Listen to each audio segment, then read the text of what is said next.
नारी जो कलिया अरे यहाँ कोई एक दिन का बैठा है यही ड्रम बैठा नहीं ऐसे ना बैठो हाँ जैसे आपको नहीं रहना जाओ जाओ तो वही से फट पहुंच जाओ पर्दा पे दूर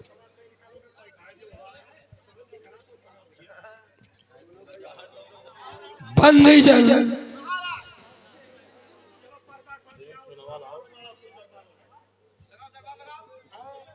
तब बंदी जन जनक बुलाए बिरदावली कहत चलिया ये बंदी मेरी ये इच्छा का गुना है कि बिरदावली इस समाज में कह सुना जिस कारण वश यहाँ सारे राजागण उपस्थित है और बहुत से राजागण आ रहे हैं। कहा निपजाई कहा पन मोरा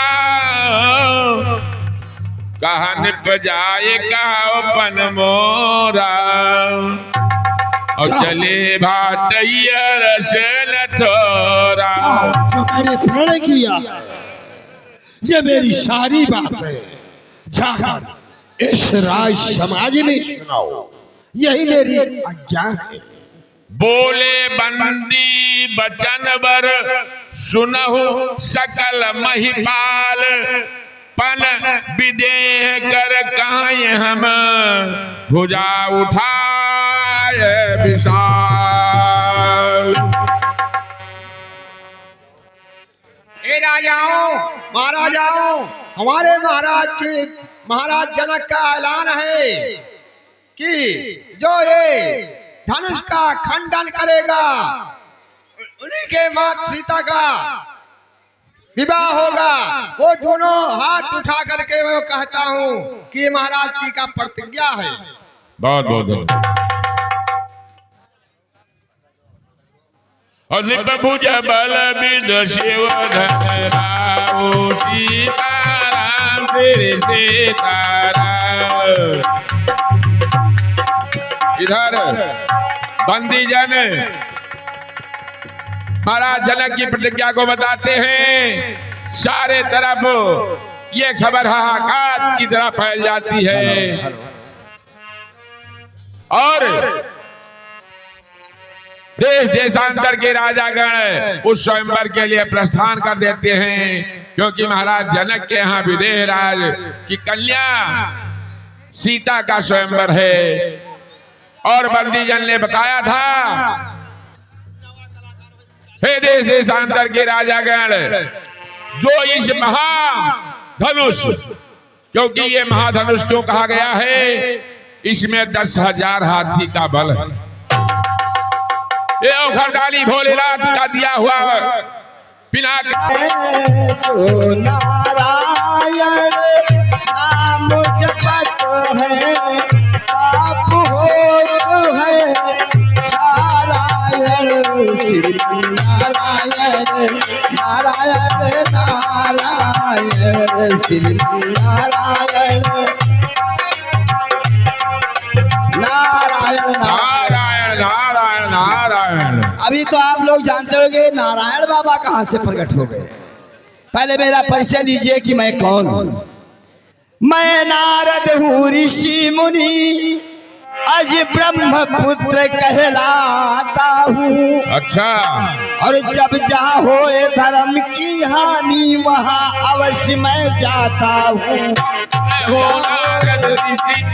मैं ब्रह्मपुत्र कहलाता हूँ मैं हूँ नारद ऋषि मुनि में।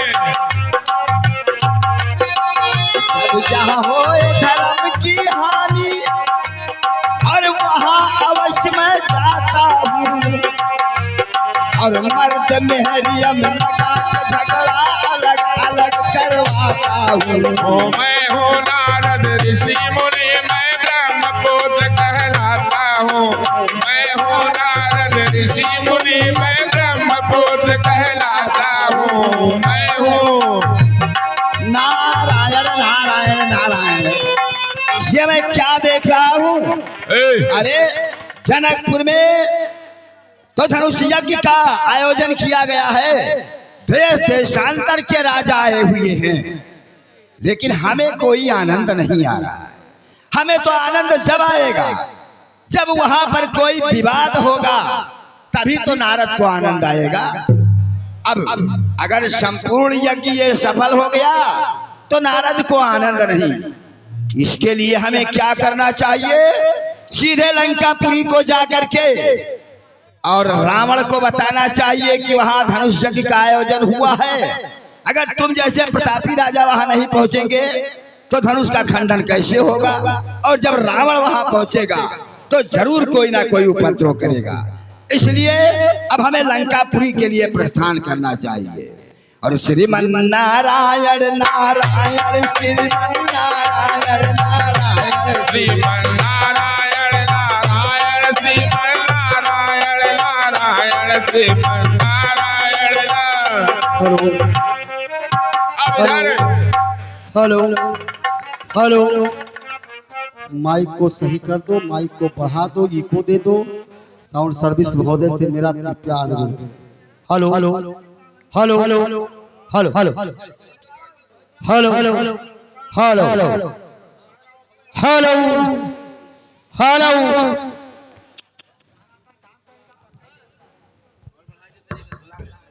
अब धर्म खंडन पाप खंडन बोलो राजा रावण की जय।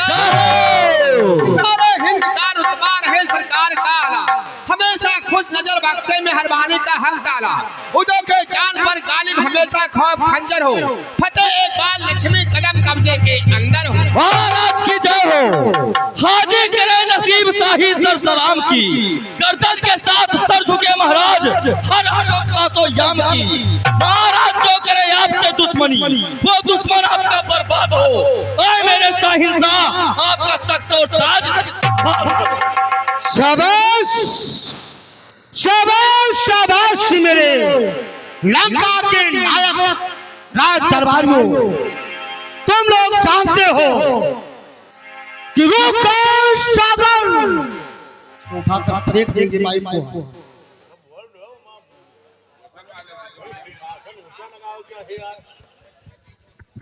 बार बार मैं कह रहा हूं कि कोई इसको दो।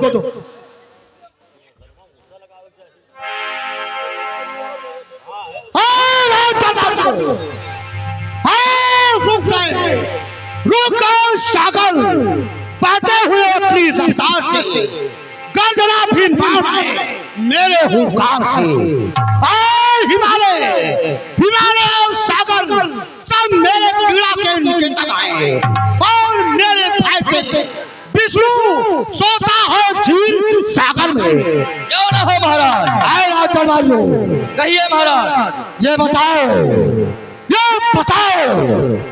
इस लंकेश का ये राज दरबार सुना क्यों है? महाराज आपकी आज्ञा की देरी है। जाओ किसी अच्छे नृत्यकार करने वाली को मेरे राज दरबार में लेकर के आओ। जल्दी करो।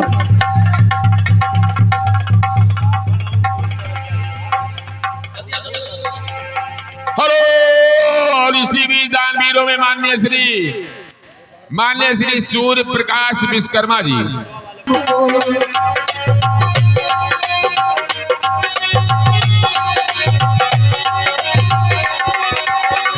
मेरे भोले बाबा तुमको आना होगा, डम डम डम बजाना होगा।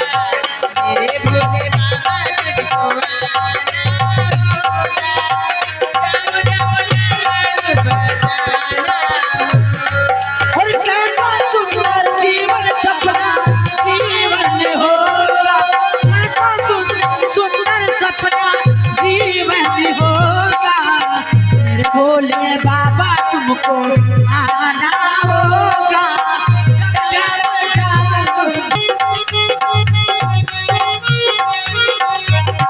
शाबाश शाबाश काय कहो, शाबाश तुम्हारे इस गीत ने तो मेरे मनमोहक मेरे इस दिल को प्रसन्न कर दिया। सुनाओ सुनाओ गायकों। सावन के महीने बाबा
इसमें ऐसा गीत सुनाओ कि आकाश के तारे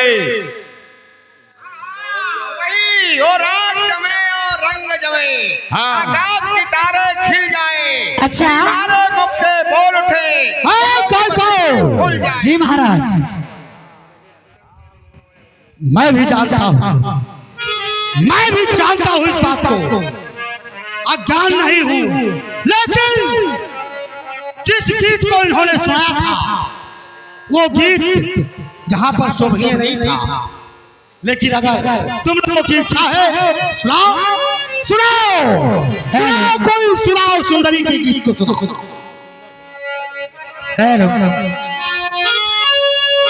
सुनाओ, रंग भरे सुनाओ सुंदरी के। और झूमेंगे झूमेंगे और झूमेंगे गजल गाएंगे, लहरा के पिएंगे, झूमेंगे गजल गाएंगे।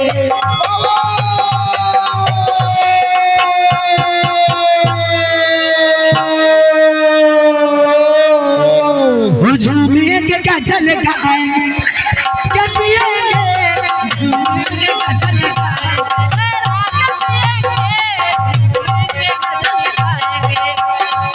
झूमेंगे गजल गाएंगे, लहरा के पिएंगे, लहरा के पिएंगे। तुम हमको पिलाओ, तुम हमको पिलाओ, तुम हमको पिलाओ, तेरे घर जाके पिएंगे।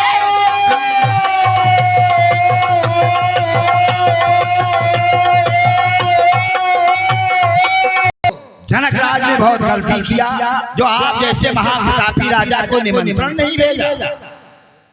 देवश,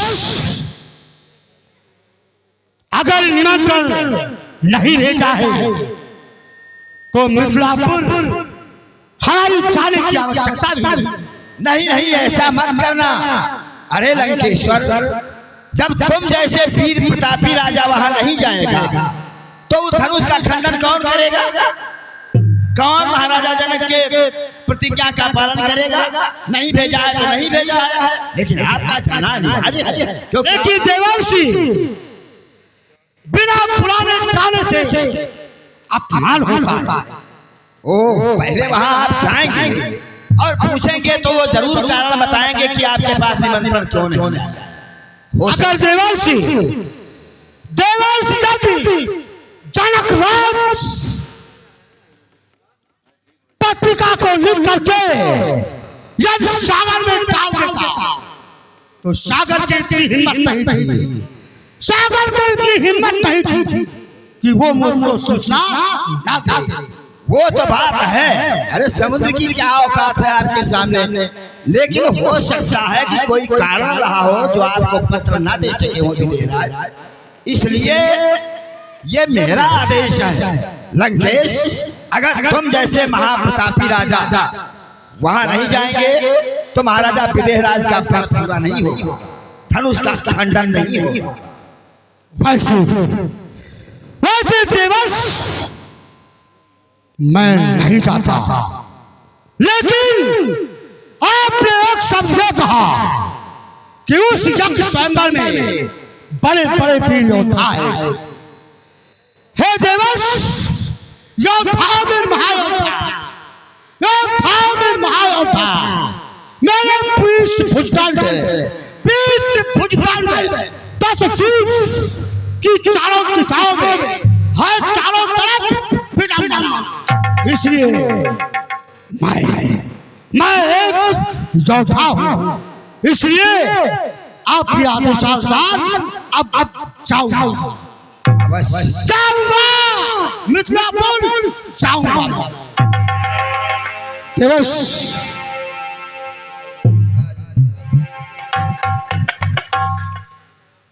और कुछ बात अगर हो देवर्ष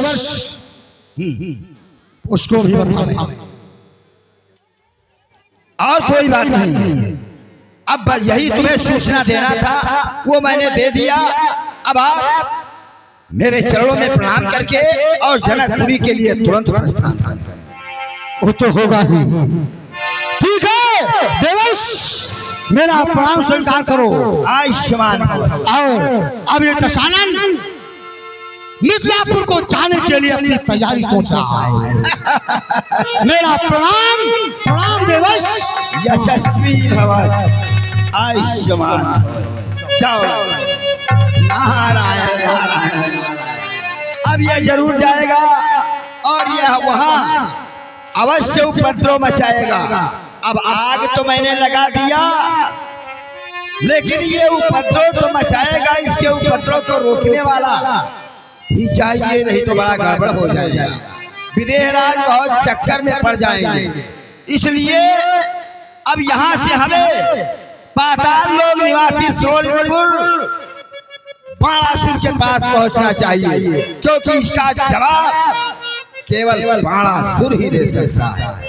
इसलिए जब दोनों योद्धा उस प्रांगण में आएंगे तो अवश्य कुछ ना कुछ उपद्रव उठेगा और हमें आनंद आएगा। एक तरफ बैठकर हम अपना आनंद लेंगे। इसलिए सीधे पाताल लोक को चलना चाहिए। और श्रीमन नारायण नारायण श्रीमन नारायण नारायण श्रीमन नारायण।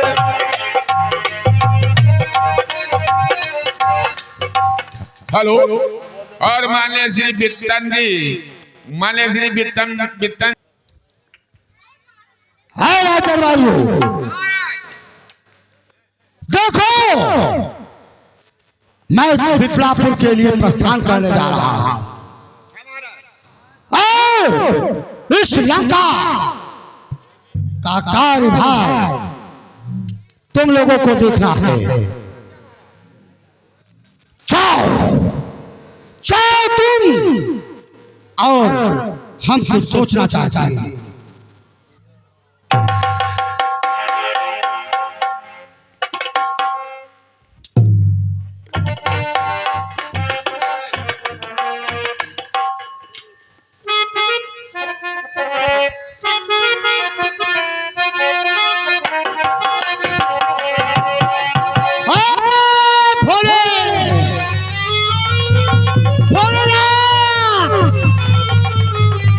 ये क्या हो रहा है?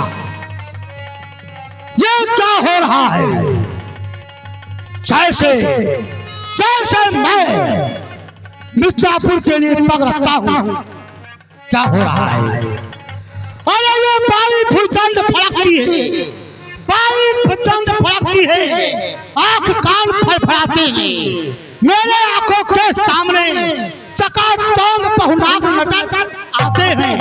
रोते हैं दिशाओं में, रोते हैं दिशाओं में श्रृंगार, और लंकापुरी पर गीत मड़ाते हैं।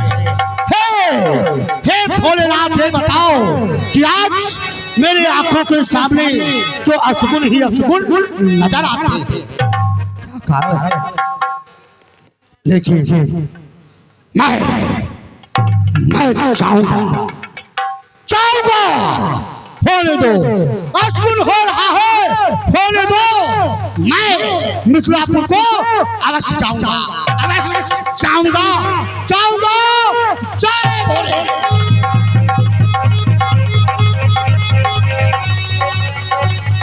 इधर लंकेश अपने पुष्पक विमान पर बैठ करके और सीधे मिथिलापुर के लिए प्रस्थान करता है। उधर ऋषिराज नारद, पाताल लोक और बाणेश, शोणितपुर के राजा बाणेश के यहाँ पहुंचते हैं। अगले पायदान से महाराज बाणेश का दरबार मंत्रियों के साथ विराजमान है। आइए अगले पायदान से महाराज बाणेश का दरबार। महाराज बाणेश की जय हो। हमेशा खुश नजर बख्शे में हरमानी का हक ताला। उदो के जान पर गालिब हमेशा खौफ खंजर हो। फतेह एक बार लक्ष्मी कदम कब्जे के अंदर हो। शाबाश मेरे राज दरबारियों, तुम सब बरकरार। तुम्हारे हिम्मत और ताकत से मेरी बड़ाई है। तुम्हारे ही वफाओं से मुझमें ये शान आई है। ऋषि मुनि ब्राह्मण की सेवा का यही फल हाथ आया है। मेहरबानी है तुम सब प्रजाओं की, तभी मैंने तख्त ताज पाया है।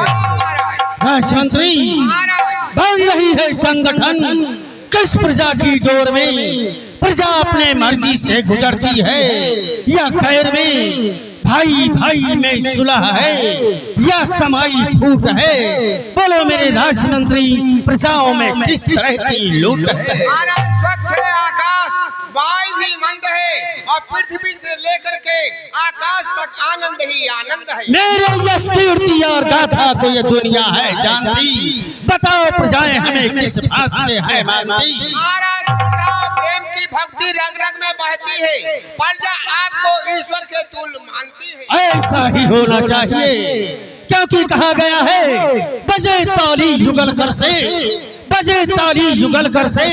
नियम सदा से है कि राजा अगर प्रजा से है तो प्रजा भी राजा से है। राज्य मंत्री, ये राज दरबार सुनसान क्यों दिखाई देता है? असत्या की देरी। जाओ गीत गायिकाओं को लेकर आओ और उनसे बता दो कि हमारे राज दरबार में जो गीत होगा भगवान भोलेनाथ के भक्ति से परिपूर्ण होगा। योग्य महाराज।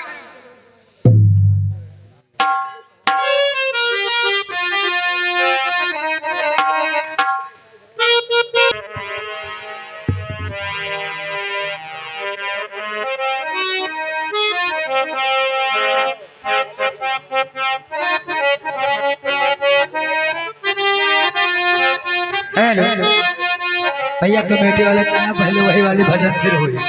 मैं जो बता रहा हूँ गायिका, पग में घूंघट की आवाज न हो। जो गीत होगा केवल भगवान भोलेनाथ के भक्ति के रूप में होगा। और मेरे भोले बाबा तुमको आना होगा, डम डम डम बजाना होगा। मेरे भोले बाबा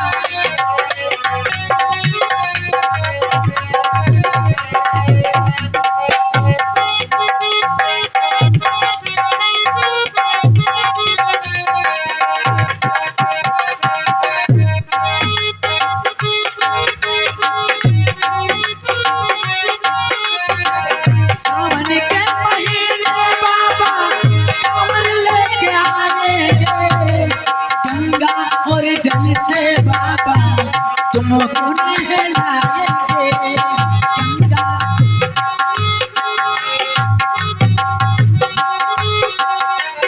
गंगा और जल से बाबा तुमको नहलाएंगे। भक्तों को दर्शन देना होगा, भक्तों को दर्शन देना होगा। डम डम डम बजाना होगा।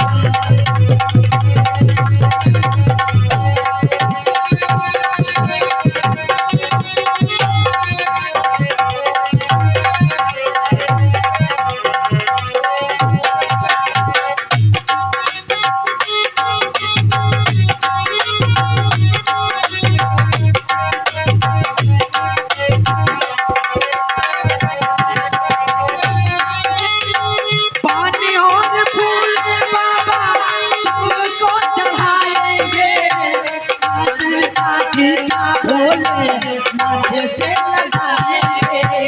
चंदन का टीका बाबा माथे से लगाएंगे। सुंदर से पूरा जीवन होगा, डम डम डम बजाना होगा।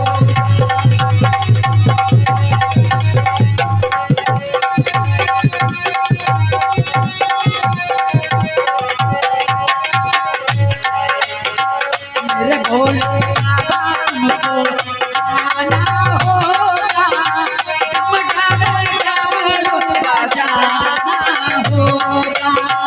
मेरे भोले बाबा तुमको आना होगा, डम डम डम बजाना होगा।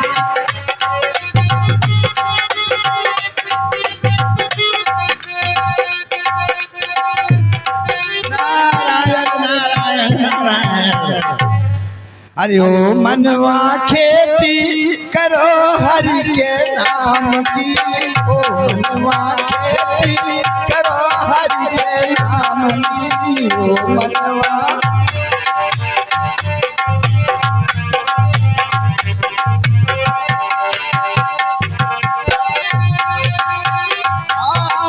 रुपया न लागे, पैसा न लागे, रुपया न लागे, अरे पैसा न लागे, कौड़ी न लागे, राम की ओ मनवा खेती करो हरि के नाम की ओ मनवा खेती।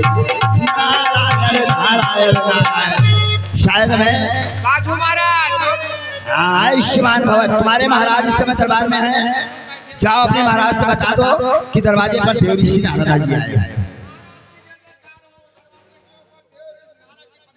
क्या देव ऋषि इस समय हमारे द्वार पर चलकर हमें उनकी अगवानी करना चाहिए, आदर सत्कार करना चाहिए। आओ मेरे साथ। गुरुदेव के कमल चरणों में गणेश का प्रणाम स्वीकार हो। आयुष्मान भवन, यशस्वी भवन, गणेश यशस्वी भवन। आइए आइए प्रभु, आसन ग्रहण कीजिए। हे देव ऋषि, एकाएक आज इस सोनेपुर की कैसे याद आ गई? अरे आ गया मन में। मैंने सोचा आज चलो पाताल लोग और बाणासुर से मुलाकात कर लो। धन्य आपके ये कमल चरण इस राज्य में पड़े, राज्य के सारे प्रजावासी मैं कृतार्थ हो गया। क्यों ना हो बाणासुर, तुम्हारी यही भक्ति तो तुम्हें आगे के लिए महान बनाती है। आज मैंने एक बहुत बड़ा समाचार सुना है, क्या आप नहीं जान पाए अभी तक? कौन सा समाचार प्रभु, कौन सा समाचार? हमें तो कुछ पता नहीं। बताओ, इतने बड़े प्रतापी होते हुए तुम्हें भी समाचार नहीं मिला? हमें कुछ नहीं पता मिला। अरे नारायण, वहाँ तुम्हारे मित्र जो विदेह राज है ना, उन्होंने अपने यहाँ धनुष यज्ञ का निर्माण करवाया है, आयोजन करवाया है, और उसमें उन्होंने प्रतिज्ञा किया है कि जो शंकर जी के विशाल धनुष का खंडन करेगा उसके साथ वो बिना विचार किए हुए अपने पुत्री का विवाह कर देंगे। वहाँ देशांतर के राजा आए हुए हैं, यहाँ तक कि अरे लंकापुरी का राजा रावण भी वहाँ गया हुआ है। अगर आप वहाँ नहीं गए तो बड़ा अनर्थ हो जाएगा, विदेह राज बहुत संकट में पड़ जाएंगे।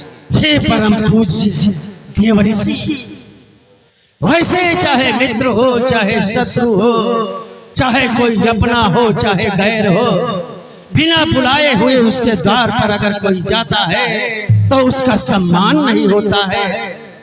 फिर हमें संदेशा भी नहीं दिया गया है। अब आप ही बताएं मैं कैसे वहां जाऊं? तुम ये बताओ बाणासुर महाराज, तुम तो परम ज्ञानी भी हो। अगर मित्र के ऊपर कोई संकट आ जाए और मित्र कदाचित अपना संदेशा न पहुंचा सके तो का मित्र का ये कर्तव्य है कि वो बैठा रहे, मित्र की मदद न करे? सच है परम पूज्य गुरुदेव जी, सच है। आप तो जानते हो जो मित्र के दुख को देखकर दुखी नहीं होता है वो पापी होता है। तो फिर और ये लिखा भी है कि संकट में साथ मित्र का दे, सच्चे मित्रों का कर्म यही, और न्यौछावर राजमुकुट पर हो है राजभक्त का धर्म। सच है गुरुदेव। इसलिए अगर तुम नहीं गए तो रावण जैसा उपद्रवी राजा महाराजा विदेहराज के यज्ञ को सफल नहीं होने देगा, और यज्ञ सफल नहीं होगा तो उसका सारा पाप तुम्हारे ऊपर पड़ेगा। इसलिए बाणासुर, अगर रावण का जवाब दे सकते हो, अगर वो प्रश्न है तो तुम उत्तर हो। अगर तुम नहीं गए तो रावण वहां बहुत उपद्रव मचाएगा। नहीं, ऐसा नहीं होगा। रावण अगर वहां उपद्रव करेगा तो उसका मुंह तोड़ जवाब मैं दूंगा। इसीलिए तो मैं चला आया हूं इतना कष्ट करके। हे प्रभु, आदेश दें मुनिवर आज्ञा शीश धरी जाऊं जनकपुर आज, यही आशीष दे मुझे सिद्धि होए ममताज।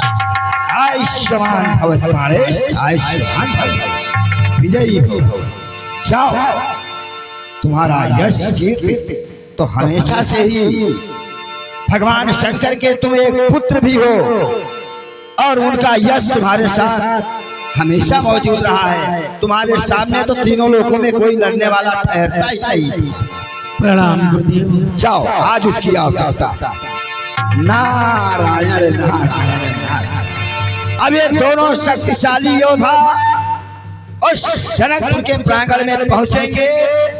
अगर रावण ने जरा सा भी कुछ गुस्ताखी किया तो उसका उत्तर बाणासुर अवश्य देगा। इसलिए अब हमको एकांत में बैठकर यह आनंद लेना चाहिए। देखता हूँ क्या होता है। और श्रीमन नारायण नारायण।